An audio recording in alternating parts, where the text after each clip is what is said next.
জীবন আসলে ভীষণ আনপ্রেডিক্টেবল। কখন কার সাথে কি হয়ে যায় বলা মুশকিল। এই মনে হয় বাঁচব না করেও দিব্যি বেঁচে থাকছি যুগের পর যুগ ধরে। অথচ কেউ লম্বা জীবনের পরিকল্পনা করে রেখেও জীবন তাদের হায়াত দেয়নি সেই পর্যন্ত।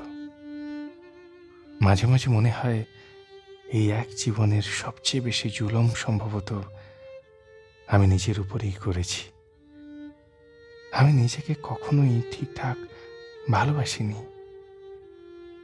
আসলে বেদনার কোনো ভাষা হয় না। আমি কখনো কাউকে বোঝাতে পারি না আমার কেমন লাগে।